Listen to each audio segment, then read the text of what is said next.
Hello, Mr. Klimkin. Pleasure to be here. Very nice to have you here too. We are having this interview just right after the NATO summit and almost right before Normandy Format meeting in Paris, which is planned on the 9th of December, next Monday. But let's start with the NATO issue. The London Declaration says that the NATO is committed to its open door policy, but in the text there is no mentioning of Ukraine and Georgia. And Secretary General actually talked at the press conference about Ukraine and Georgia and said that the alliance is focusing on how to help Ukraine and Georgia moving towards Euro-Atlantic integration, etc. And that there is a lot between full membership and nothing. So how could you comment on the above? Look, firstly, I'm not a big fan of playing with constructions for the sake of playing. Simply coming up with different ideas, something is between, like you said, for me does make sense if it's not just a kind of political symbolism, but also about substance. I believe we can do a lot, and I mean both Georgia and Ukraine, in the sense of stepping up the level of our practical cooperation with NATO. It's about security and defense reform, it's about intelligence sharing, it's about, and it's one of my key points, about elements of NATO infrastructure on our territories. Georgia and Ukraine, it's about common effort on Black Sea security, and I believe it's one of the most important challenges at the moment for the NATO and for us. It's our common challenge, if you like. But firstly, I believe in real membership. There is no consensus at the moment within NATO about our membership. It's purely political. NATO is in a difficult juncture. There are different messages. You know, Macron, NATO is branded. You know, all kind of bickering, Turkey, U.S. But fundamentally, what is important for me is the whole sense that transatlantic dimension is fundamentally important for the security of our nations. I believe it's gonna stay.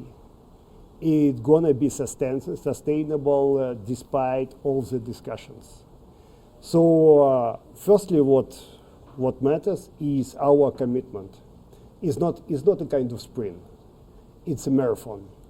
And we need to have long breaths and commitment for the whole road. Secondly, it's about practical things.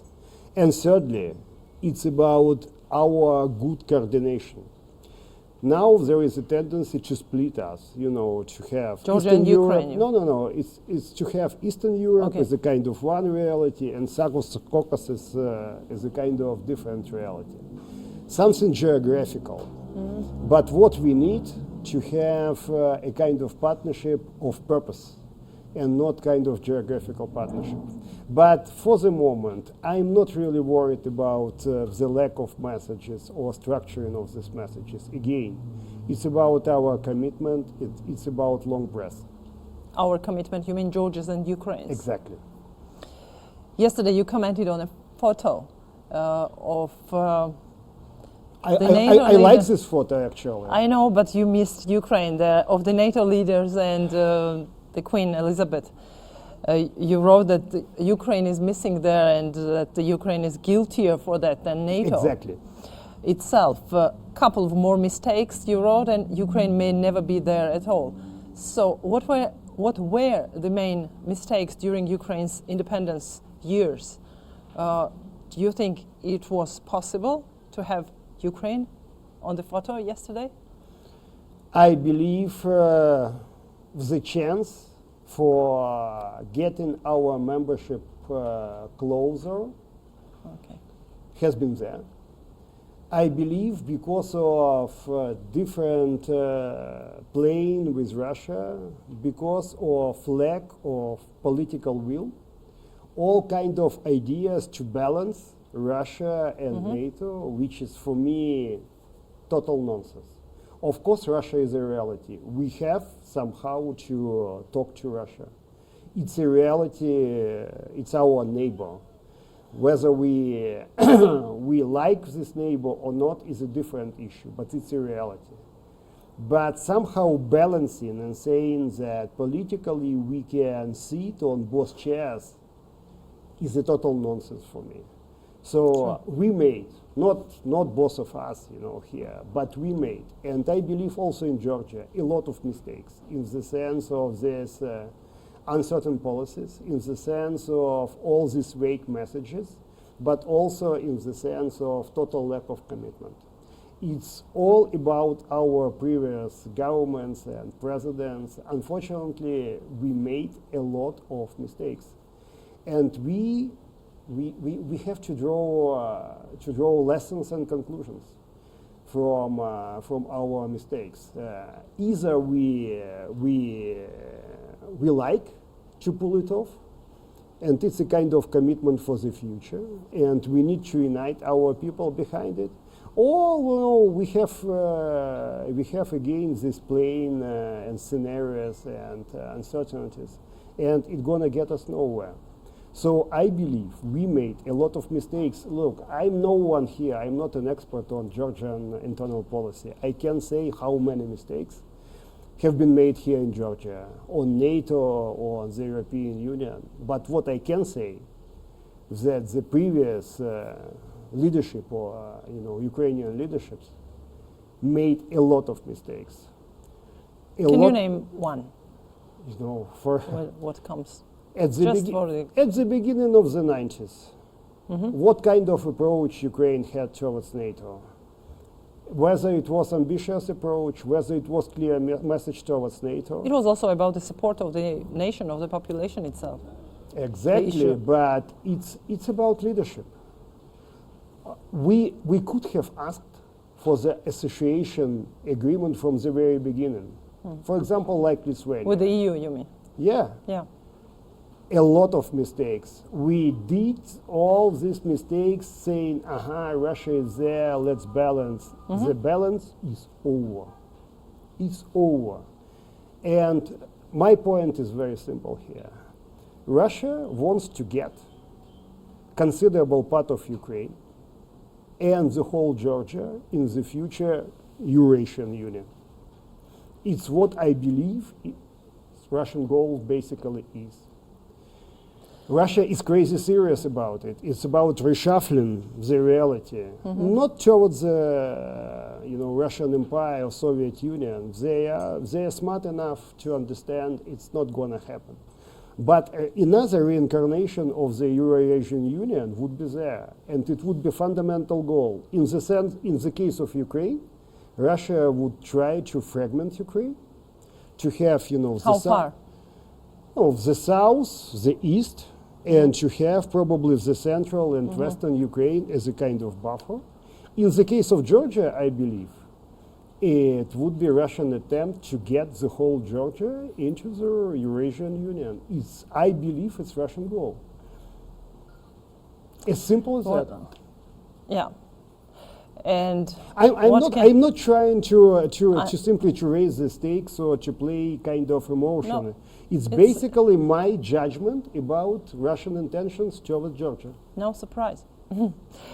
So we are heading to a Normandy Format meeting next Monday. And what are the risks and opportunities you think the meeting could bring to Ukraine? And what are your main fears? You have a quite clear position about Steinmeier formula and about perspective of solving Donbass issue. So let's list what are the red lines President Zelensky shouldn't cross. Look, we know he's got two kinds of plans, minimum and maximum, etc. He promises that he would not break the constitution of Ukraine, etc. So what are your fears? Look, nobody is able to break the constitution. including presidents. Constitutions are sacred. I believe it's the fundamental principle of not just rule of law, but also of our statehood, of any statehood. So the first challenge, I believe Zelensky is already facing and will face in Normandy.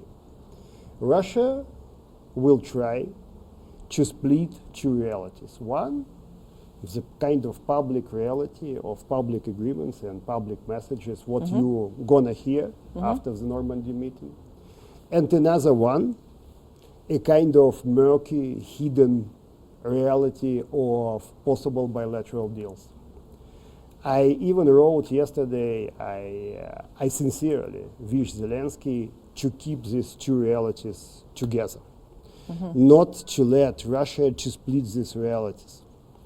The second point, Putin was able to delay Normandy up to the point which is now close to the 1st of January, the day where our contracts with Gazprom, I mean transit and supply,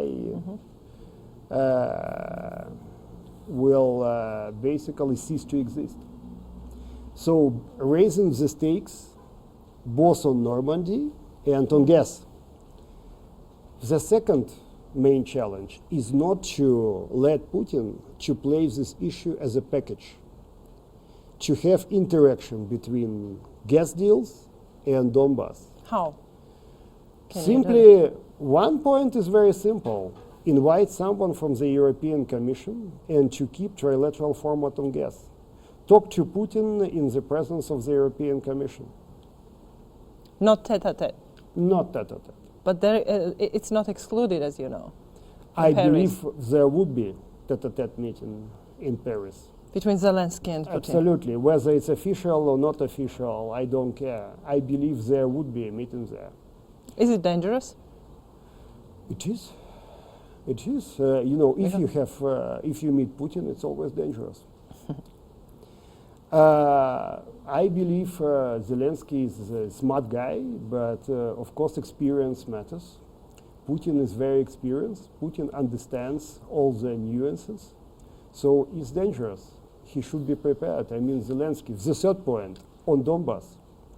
What is critical is not to leave the Russians to play Donbass as a kind of nucleus for the process of Ukrainian federalization. So basically to have Donbass under Russian control as a kind of protectorate and to push it into Ukraine as a kind of Trojan horse. I believe Putin is playing between two scenarios. One is what I've already mentioned, and another one, raising the stakes and polarizing Ukrainian society. Trying to play up emotions, trying to stir up emotions within the Ukrainian society. Putin is not interested at all in any Zelensky success. For him, Zelensky is not someone he likes to talk to, because he's a different guy coming from, you know, media business, popular. So why? For him, the whole idea is to create as much trouble as possible in Ukraine and to achieve Ukrainian fragmentation. So for me, it's a third fundamental challenge for Zelensky. For Zelensky, it would be important to have meaningful discussion on exchange of political prisoners and hostages, on ceasefire, and on the possible way forward. Of course, Crimea is important to raise, but there would not be any meaningful discussion here. So, do you criticize him for signing Steinmeier formula? I believe it does not make sense. I believe Steinmeier formula itself, taken out of the context of any kind of sequence, roadmap, does not make sense. Steinmeier formula itself, it's important to understand, is not good or bad. It's not dangerous. If it's incorporated in a kind of roadmap, if it's taken out of a context, is very dangerous, because it's the whole Russian strategy to have a reference to the future autonomy and federalization of the occupied Donbass. And the idea for Putin is to expand this occupied Donbass to the whole territory of Donbass.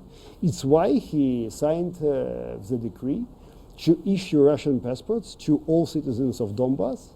All kind of teasing up now with Donetsk's decision, to have Donetsk border as somehow the whole border of Donbass. It's all, raising the stakes. It's this quite understandable line. Something very like what's happening in Georgia and what was happening on Georgia's Basically, occupied. it's not the same pattern, but it's a similar pattern. Yeah, It's a yeah, similar similar, pattern. Look, I've been criticizing the reaction of the transatlantic community to the Georgian war, continuously saying, look guys, after the Georgian war, you proposed Russia the partnership for modernization. Where you are now with this partnership, it was idiotic. Restart button, yeah. Yeah, now, the famous reset, I talked to, Reset, yes. Hillary Clinton a couple of times saying, look, why, you are someone really experienced on foreign policy. And she told me, basically I believed, I was not sure it could have worked, but I had to try. I said, but now after the Georgian war, it should be kind of real push against Russia and saying, if you deliver on some important point, there could be engagement. There could be more engagement with every element Russia gonna deliver. But the whole strategy was totally flawed. It's my point. Now it's the same on Ukraine, the same. What are your hopes on the international interlocutors, in Normandy format? Well, in particular? look, but we all understand that what matters for Putin is the United States. For him, it's important to see what's gonna happen in the U.S. in the sense of impeachment, who gonna be weakened or strengthened, and who gonna implement the U.S. part of the deal, not on Donbass, but fundamentally between Russia and the U.S. Because for him, Donbass is just a tool. For us, it's a goal. For us, it's about our citizens and our territory. For Putin, it's just a tool. He doesn't care about Donbass at all. Two goals, on his and Russian policy on Ukraine are legalizing the Crimean annexation, and second, to fragment Ukraine. Not to have Ukraine as a European, democratic and independent country. Two goals. It's not about Donbass. Donbass is not a goal for him. It's for us. So fundamentally, it's important for him what's going to happen in the U.S. In the sense of mediators, of course, it's important to have the Germans, it's important to have the French, but we keep hearing from Macron all the points about Russia is important, let's engage in kind of comprehensive partnership, security partnership with Russia. Of course, Macron is not a kind of naive guy, For him, it's important to have such cooperation with Russia on Africa, on Middle East, on terrorism, on all the key issues.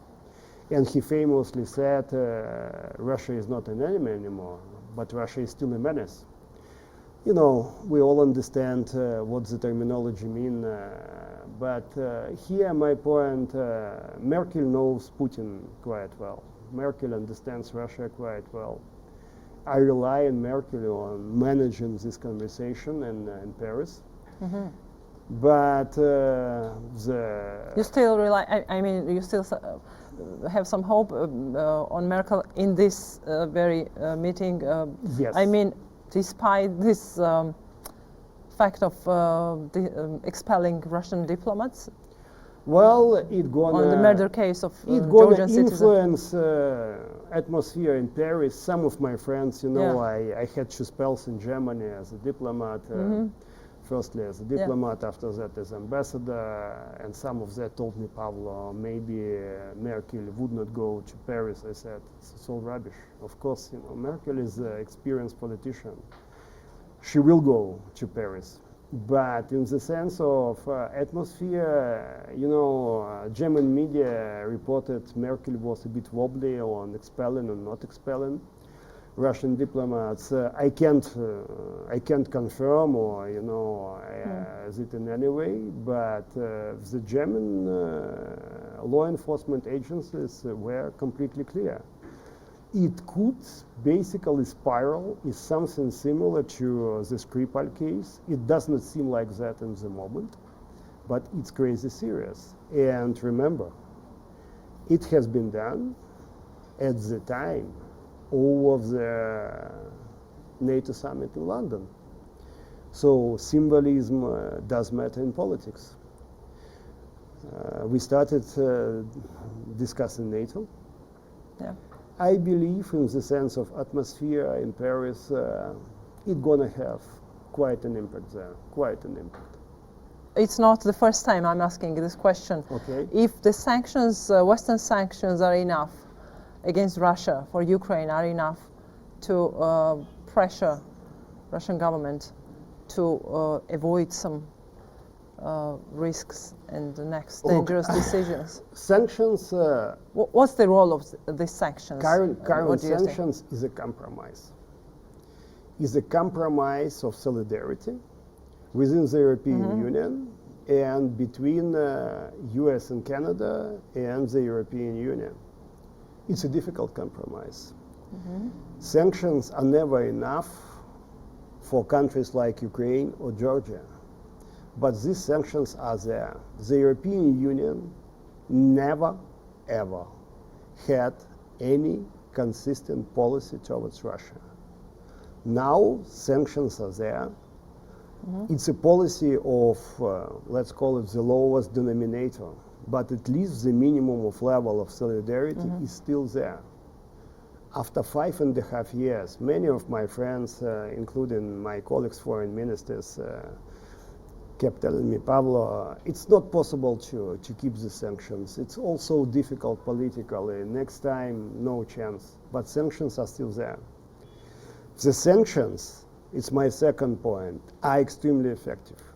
Now, if you see the Russian growth, it's zero over all the years. The problem is not about sanctions. The problem is about Russian internal model. But the sanctions are really important in the sense of creating additional pressure for Russia. So the sanctions are extremely important.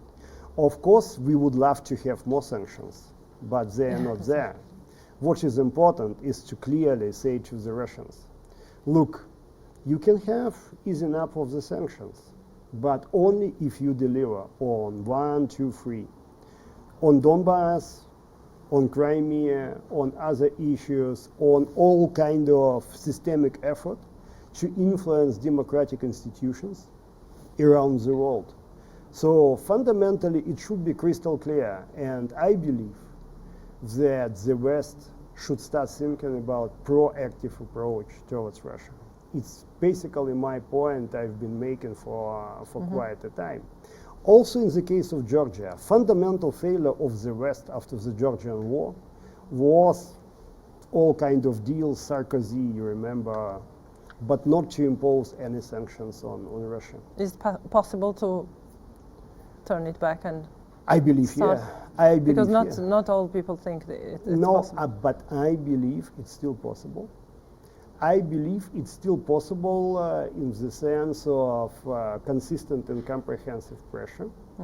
It's very difficult to have it now. There is no consensus behind it. But the history of international relations is like that, like a pendulum, so to say. So we need to work very consistently to impose it in Russia.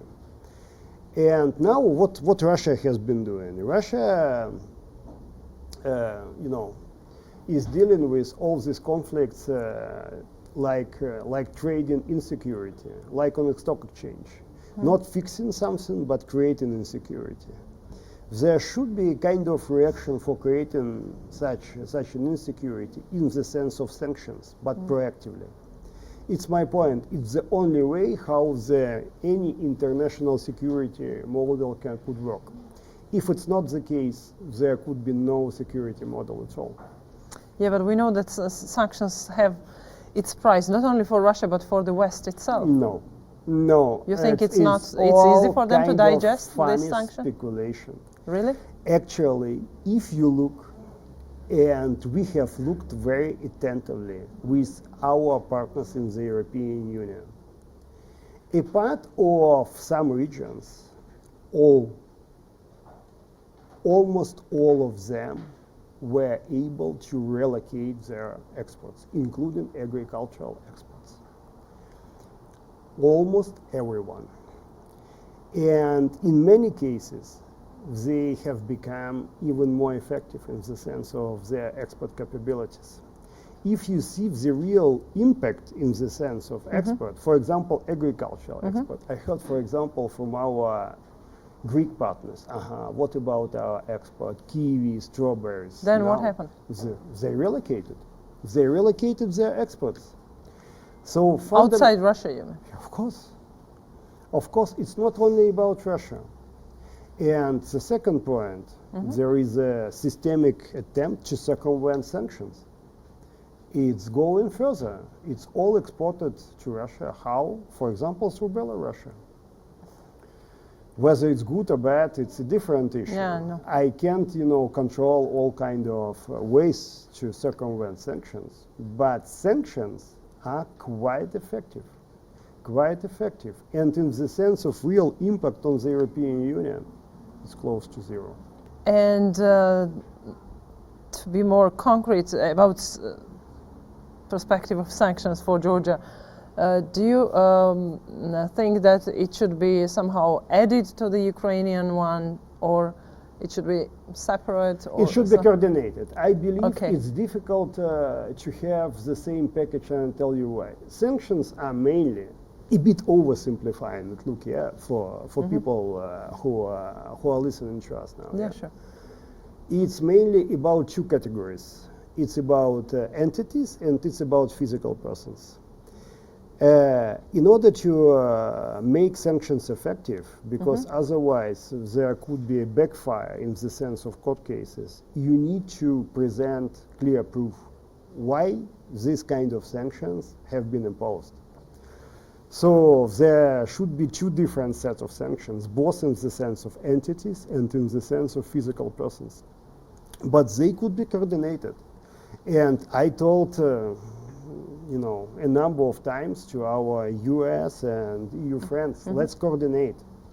Ukraine and, for example, Georgia. Why not to have a kind of more comprehensive package? You need to push for it.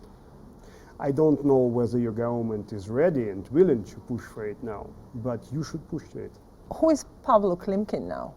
Are you a politician or an expert, or you left your post last summer amid the process of releasing Ukrainian sailors, if I'm not wrong? No, look, I said from the very beginning that I was not available for the next tenure. I believe 5 years is enough for now. Secondly, I could be responsible only for the policy I am aware of, and the policy I believe. What I did in all these 5 years, I tried to shape up the policy I really had believed in. But of course, I'm a politician. I decided not to run this year, and it was intentional. I had negotiations with a number of political teams, but we have not found a common ground. But now our parliament is dominated by one party, so I was glad that I decided not to run, because what can you do in this parliament? Next time, the probability of running is quite high. For me, it's not about getting this post or another post. I don't need any other legacy. I've been 5 years foreign minister. But at the same time, yes, I would like to keep my profile on foreign politics, running a couple of programs in Ukraine and outside Ukraine. because also I'm a physicist by education. I know. I started running a couple of projects in Ukraine, for example, on how to reshuffle our Academy of Sciences, which is still a bit of post-Soviet style, but also higher education. It's also about a number of humanitarian projects. It's also about a couple of projects in the US. So it's not a boring life at all. I'm sure. What kind of communication do you have with President Zelensky? You communicate with him like this from media, or you have some? No, we don't have any official communication. Clearly, there are of course channels of exchanging ideas, but like ideas for Normandy Format meeting. Any Did sort it of happen, ideas, any ideas on foreign policy. Okay. It's not just only about media. There are a lot of people. No, like Georgian politics, Ukrainian politics is personal. It's all about communication between us. So there are a lot of ways to exchange ideas, but there is no formal communication in the sense of myself becoming part of this team. Not at the moment, definitely. And look, it is clear he proposed me to stay. I said I could not stay for a moment. It was still in May, and he said it also publicly. So I don't believe it's now a good time to formally come back. It's still ongoing. What's your experience with the Georgian politicians? I'm sure you will be asked this question several times, maybe while you are in Georgia now. Georgian politicians in Ukraine. Mikhail Saakashvili in Ukraine. What's his role in your country's politics? I believe he's popular among Ukrainians, not as a politician, but as a kind of person who tried to reshuffle Georgia. Some people like him, some people don't. It's like in Georgia, He is famous. He studied actually in Kiev with our former president Poroshenko. So I would say he's known in Ukraine with very different views about him personally, but it's normal for any politician. But now we Ukrainians are less aware of what's going on in Georgia. Georgia is very close emotionally for many Ukrainians. Georgians love Georgia. Ukrainians love Georgia, love Georgians. It's going at the kind of emotion, not political level. But they don't understand what is happening now in Georgia. What I can tell you for sure, they are not following all kind of, many Ukrainians know there are protests on Tbilisi streets, but they don't know the reason, why it's happening. So the sense of what's going on is not sitting deep in the Ukrainian society. Busy enough with their own issues. I would say so. Basically, Ukrainians are very much focused on domestic policy, Donbass, on their lives. On issues which are close to them. Even I could give you such an example. Impeachment inquiry in the United States, partly coming, from this reality, Zelensky-Trump conversation. But even you also commented several times. Sure. But even on that one, Ukrainians are probably not really knowledgeable. Political class, experts, media, but not Ukrainians. If you come out of Kiev and talk to Ukrainians, it's a big issue. But still, is it damaging for US-Ukraine relations? It's immensely damaging. It's a kind of catastrophe. Look, the second time after the Maidan, all Americans basically have Ukraine on their screens. But the whole perception is totally damaging. It's all negative. Ukraine is now seen as the source of all trouble. Ukraine was seen traditionally as a kind of systemically corrupt country. we've been doing kind of progress, but now it's again back shadow economy.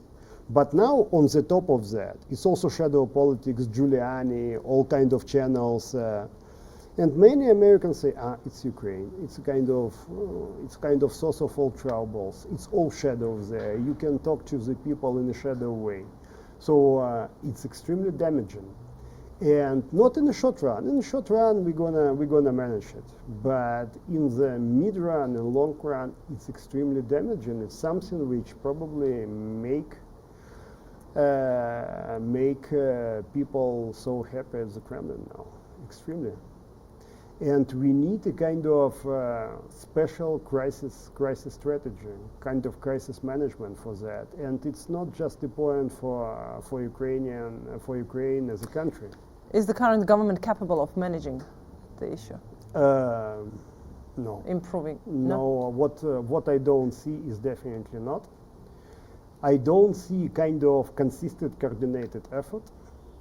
There are different bits of, a couple of interviews, but not reacting in real time, not reacted in a way which is perceived as sincere and open.